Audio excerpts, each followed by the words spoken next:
Hello, everyone, and welcome back. And today we're going to be doing something a little bit different. We're going to be doing another more of a what if sort of history of railways in California. We're starting with the Northwestern Pacific since I did live in the North Coast as a kid.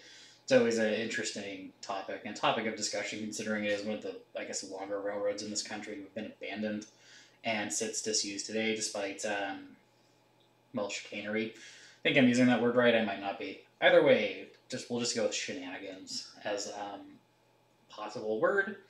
So, what is this map? So this map is among with also a couple additions. Is basically what I would expect the entirety of the North Bay, North Coast rail network to have looked like at its maximum extent. It had a few things we'll talk about in this video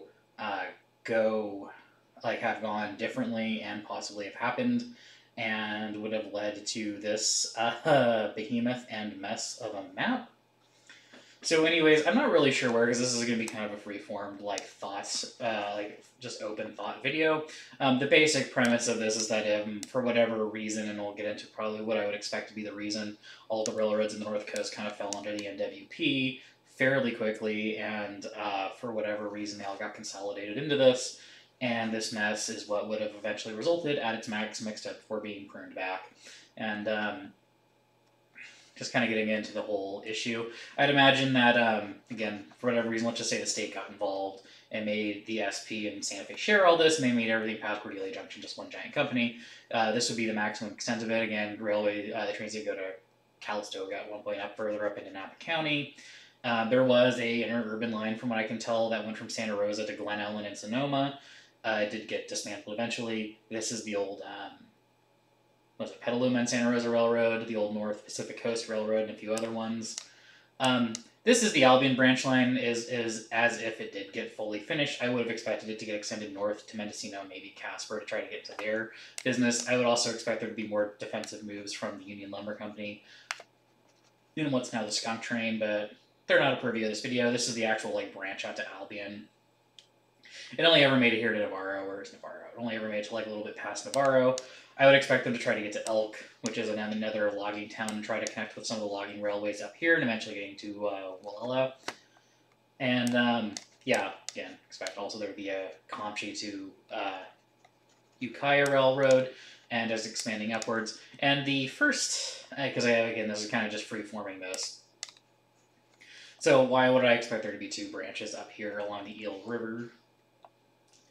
So under the main reason why I think this could have happened, and would have involved a few things going differently, is that if for whatever reason, let's just say the Santa Fe ended up taking over a railroad up here and ended up consolidating it, and had Trinidad, let's just say down to roughly Rio Del, and eventually started building out towards Ruth, because they did build the dam. It's probably they never extended the railway that far out to haul stuff out, because getting stuff is heavy. Anyways, I'd expect them, if Santa Fe had built and consolidated a North Coast Railroad, let's just call it for the sake of argument, and they would have started constructing south. Eventually, the Southern Pacific would have consolidated the railroads down here into the California Northwestern, and eventually started building north. I do think at some point that northernmost railroad would have tried to build down here, and one of the railroads would have built here. The SP getting this, land first, and then retaliating with this. And eventually, at some point, both of them getting built because either A, redundancy, or B, them having some cost fallacies going, well, if it's mostly built, we might as well finish them both and have a redundant line for whatever reason. And then eventually building further north. I do think if the Santa Fe had consolidated a railroad up here and tried to build south rather than, and like the SP, but, in opposite direction, eventually they would have tried to build north and connect up with Crescent City. There was an attempt at some points, again, I didn't really make notes for this, but it was some point before the NWP was consolidated, so this would have been pre-1913. They did try to build a railroad south, and let me just zoom right in here. Roughly here, so this straight line is through a mountain. I would assume that they would just stick a tunnel here at some point. Actually, let me see, I can actually just change this to a topographical map.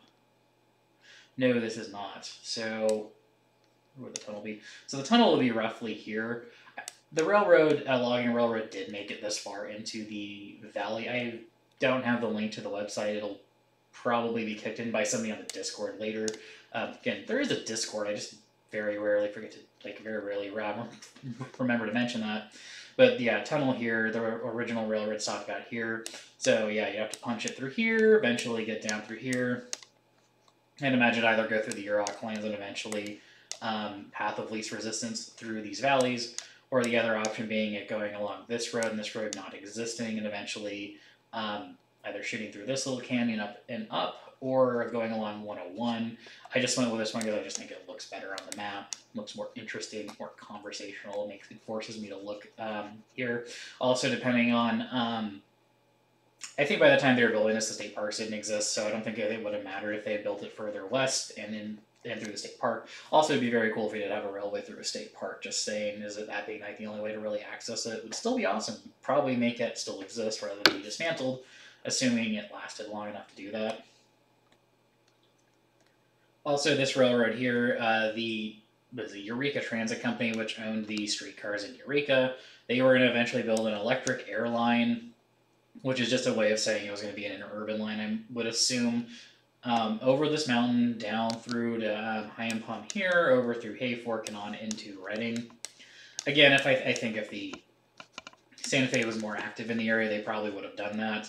And what would have made the Santa Fe more active in the area? Let me scroll out.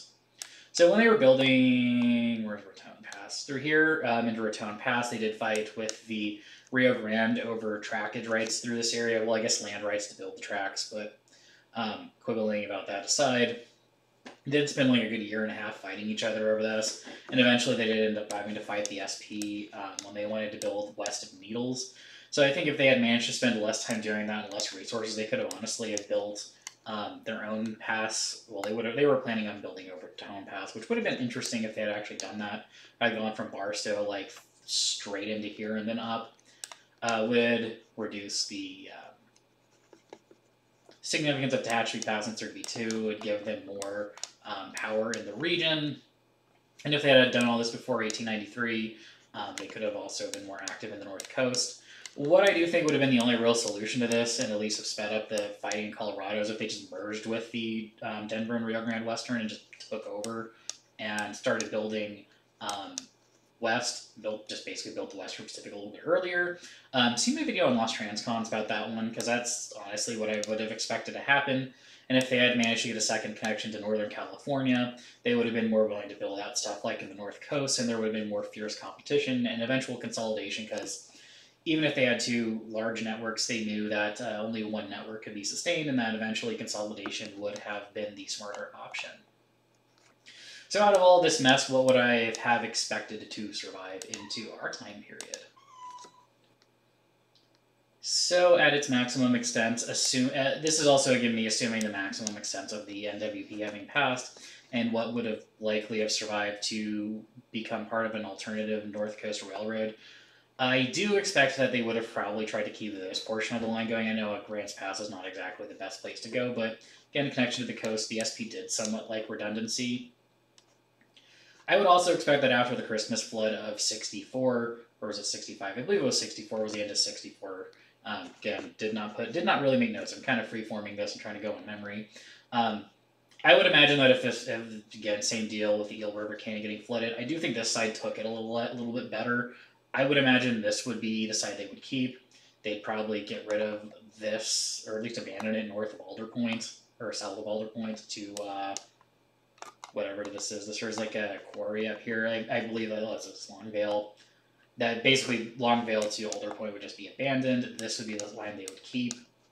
And eventually they'd kick this over to the North Coast Rail Authority. Since the dam was, I believe, built in the 50s or 60s, this would I would imagine if the railways were more stronger, they would have probably won this and built this out and would have expanded the railway to there, possibly keeping it open for tourist reasons in the summer. And had this been built, I'd imagine they would have probably tried to keep that just as a redundant route and as a way of the reason why they didn't build that line is because the railroad that was going to build it, from what I can tell, didn't get the timber rights they wanted in the region, so they just couldn't afford to build it or couldn't secure the funding, and therefore it didn't. And also the NWP was getting itself together at this period, so this is why this didn't get built. If the Santa Fe were in a building boom and a building competition, I'd imagine the Santa Fe could have secured the rights from the feds, considering they would have had a better relationship with them at this point. And again, if the Santa Fe was involved, I'd imagine this would have gotten built a lot sooner because of they're not the SP. This line was going to be built purely just to avoid the SP in Grants Pass, and I'd imagine just because of the redundancy, the SP would have kept this for a lot longer, and that.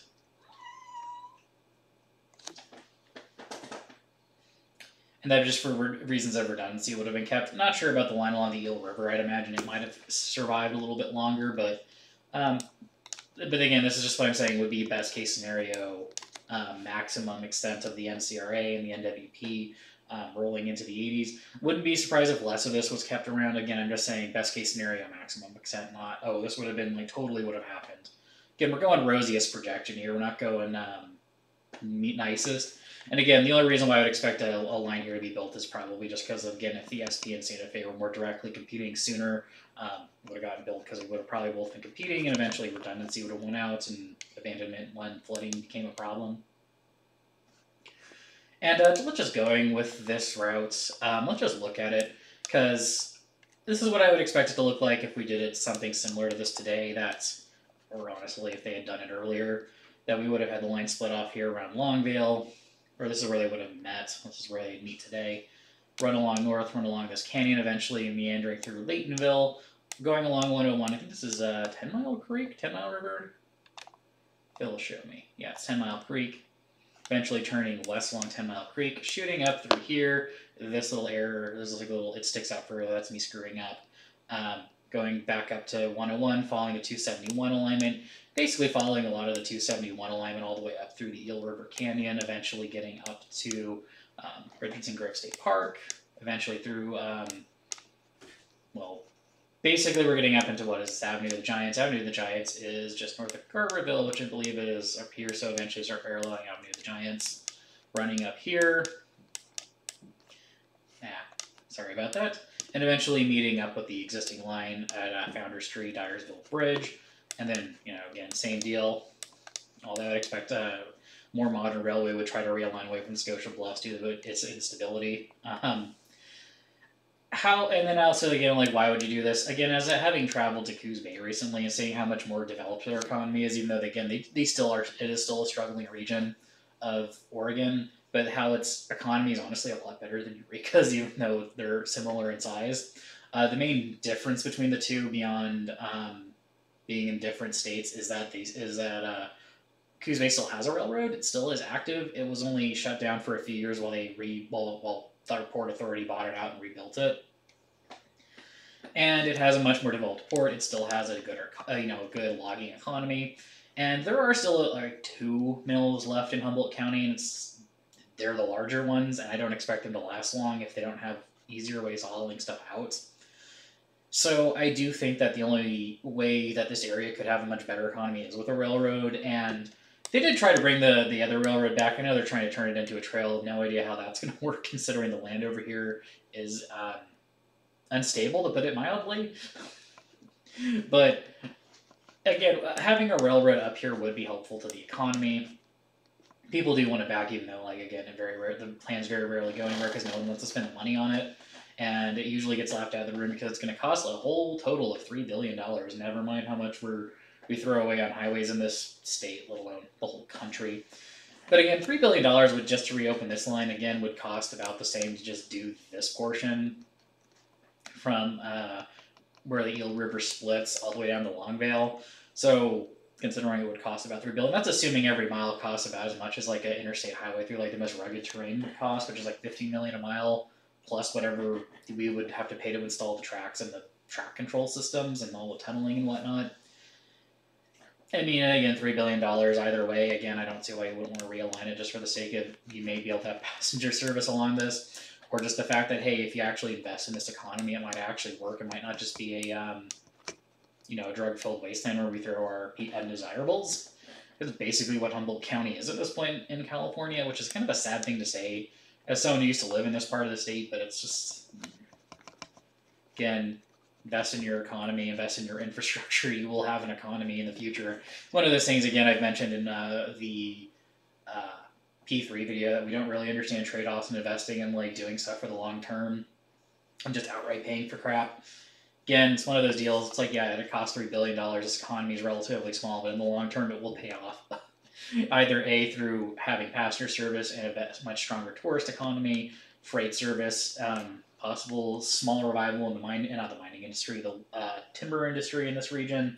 Again, it'll never be what it was, but it's like the idea of just like, okay, you put in money and eventually it'll be more than it is now is not something people ever try to weigh. We literally just go, oh, $3 billion is a lot of money. Like these people just aren't worth it. And that's literally the just the thought process of our state and our economy and our entire country. Again, I actually did name these. If I remember, I'll kick this on into a shareable link in the Discord. So keep an eye out there after this goes live, and I will see you in the next one. I'm kind of like jamming out a few of these over Christmas because I'm gonna have a gap in between this summer and whenever this little spurt of videos is done being made. Anyways, Discord link down below. Hopefully, link to this map in the Discord. I will see you in the next one. Have a good one.